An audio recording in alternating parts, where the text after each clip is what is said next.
मह सब राजहि रानी, शोभाशील तेज सुख तेज की खानी। सुख जुत कछुक काल चलि गयऊ, जेहि प्रभु प्रगट सो अवसर भयऊ। जोग लगन ग्रह बार, तिथि सकल भयऊ अनुकूल। चर अरु अचर हर्ष जुत, राम जन्म सुख मूल। नवमी तिथि मधुमास पुनीता, शुक्ल पक्ष अभिजित हरि प्रीता। मध्य दिवस अति शीत न घामा, पावन काल लोक विश्रामा। शीतल मंद सुरभि बह भय वायु, हर्षित सुर संतन मन चाऊ। बन कुसुमित गिरि गन मनियारा, स्त्रवहि सकल सरितामृत धारा। शो अवसर बिरंचि जब जाना, चले सकल सुर साजि विमाना। गगन बिमल संकुल सुर जूथा, गावहि गुण गण दर्भ बरूथा। बरसहि सुमन सुअंजलि साजी, गह गहि गगन दुंदभि बाजी। स्तुति करहि नाग मुनि देवा, बहुविधि लावहि निज निज सेवा। सुर समूह बिनती करी, पहुँचे निज निज धाम। जग निवास प्रभु प्रगटे, अखिल लोक विश्राम। भय प्रगट कृपाला, दीन दयाला। कौशल्या हितकारी, हर्षित महतारी। मुनि मनहारी, अद्भुत रूप विचारी। लोचन अभिरामा, तनु घन श्यामा। निज आयुध भुजचारी, भूषण बनमाला। नयन विशाला, शोभा सिंधु खरारी।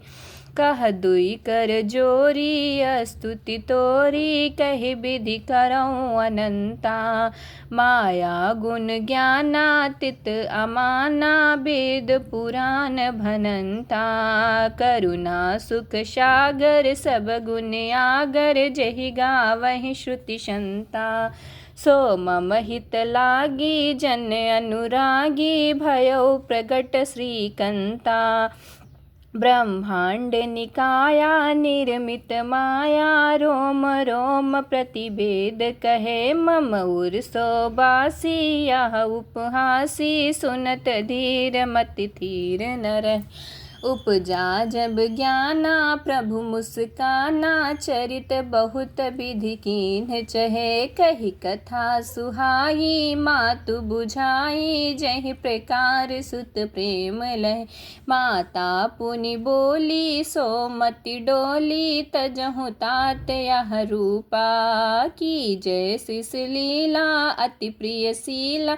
यह सुख परम अनुपा। सुनि बचन सुजाना, रोदन ठाना। होई बालक सुर भूपा। यह चरित जो गावहि, हरिपदि पावहि। ते न परहि भवकूपा। विप्रधेनु सुर संत हित, लीन्ह मनुज अवतार। निज इच्छा निर्मित तनु, माया गुण गोपाल। जय श्री रामचंद्र भगवान की जय। गुरु वशिष्ठ जी ने उन्हें बहुत प्रकार से समझाया और कहा, धीरज धरो। तुम्हारे 4 पुत्र होंगे, जो तीनों लोकों में प्रसिद्ध और भक्तों को भय को हरने वाले होंगे। वशिष्ठ जी ने शंगी ऋषि को बुलवाया और उनसे शुभ पुत्र कामेष्टि यज्ञ कराया, जिनके मुनि के भक्ति सहित आहुति देने पर अग्निदेव हाथ में चरु हविष्यान्न खीर लिए प्रकट हुए और दशरथ जी से बोले, वशिष्ठ ने हृदय में जो कुछ विचारा था तुम्हारा, वह सब काम सिद्ध हो गया। हे राजन, अब तुम जाकर यह हविष्यान्न पायस को जिसको जैसा उचित हो वैसा भाग बनाकर बांट दो। तदंतर अग्निदेव सारी सभा को समझाकर अंतर्ध्यान हो गए। राजा परमानंद मग्न हो गए, उनके हृदय में हर्ष समाता न था। उसी समय राजा ने अपनी प्यारी पत्नियों को बुलाया। कौशल्या आदि सब रानियां वहां चली आईं। राजा ने पायस का आधा भाग कौशल्या को दिया और शेष आधे भाग को आधे के 2 भाग किए।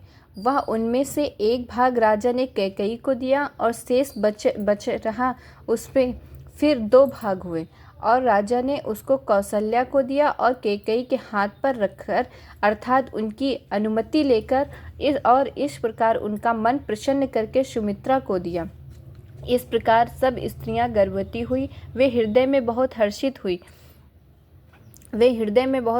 हुई। उन्हें बड़ा सुख मिला। जिस दिन से श्रीहरि की लीला से ही गर्भ में आए, सब लोगों में सुख और संपत्ति छा गई। शोभाशील और तेज की खान बनी हुई सब रानियां महल में सुशोभित हुई। इस प्रकार कुछ समय सुखपूर्वक बीता और वह अवसर आ गया जिसमें प्रभु को प्रकट होना था। योग लग्न ग्रह वार और तिथि सभी अनुकूल हो गए। जड़ और चेतन सब हर्ष के भर गए, क्योंकि श्री राम का जन्म हो सुख का मूल है। पवित्र चैत्र का महीना था। 9वीं तिथि थी। शुक्ल पक्ष और भगवान का प्रिय अभिजित मुहूर्त था। दोपहर का समय था। न बहुत सर्दी थी न धूप गर्मी थी। वह पवित्र समय सब लोगों को शांति देने वाला था। शीतल मंद और सुगंधित पवन बह रही थी।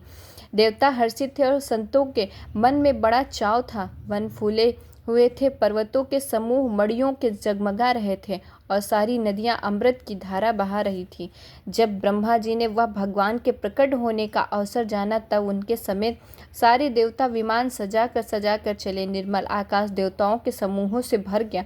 गंधर्वों के दल गुणों का गान करने लगे और सुंदर अजलियों में सजा कर पुष्प बरसाने लगे। आकाश में घमाघम नगाड़े बजने लगे। नाग मुनि और देवता स्तुति करने लगे और बहुत प्रकार से अपनी अपनी सेवा उपहार भेंट करने लगे।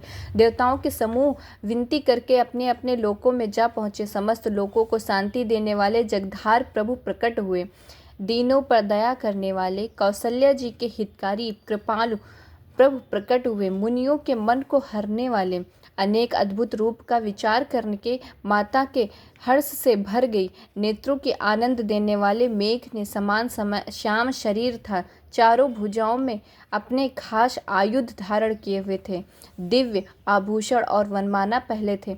बड़े बड़े नेत्र थे। इस प्रकार शोभा के समुद्र तथा खार राक्षसों को मारने वाले भगवान प्रकट हुए। दोनों हाथ जोड़कर माता कहने लगी, है अनंत, मैं किस प्रकार तुम्हारी स्तुति करूं। वेद और पुराण तुमको माया गुण और ज्ञान से परे हैं।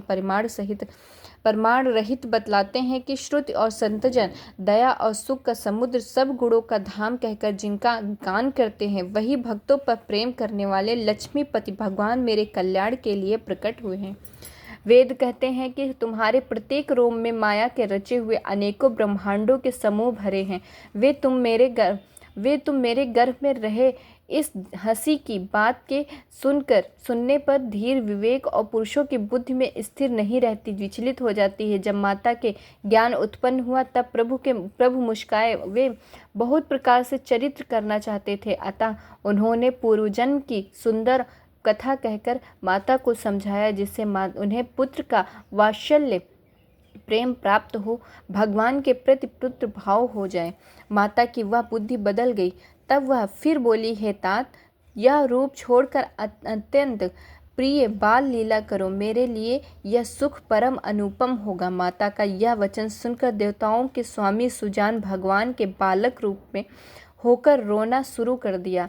तुलसीदास जी कहते हैं कि जो इस चरित्र का गान करते हैं वे श्री हरि का पद पाते हैं और फिर संसार रूपी कूप में नहीं गिरते। ब्राह्मण गौ देवता और संतों के लिए भगवान ने मनुष्य का अवतार लिया। वे अज्ञानमय मलिन माया के और गुण सत रज तम और बाहरी तथा भीतरी ज्ञानेंद्रियों से परे हैं। उनका दिव्य शरीर अपनी इच्छा से ही बना है, किसी कर्म बंध से परवश होकर त्रिगुणात्मक भौतिक पदार्थों के द्वारा नहीं। जय श्री राम। जय श्री राम।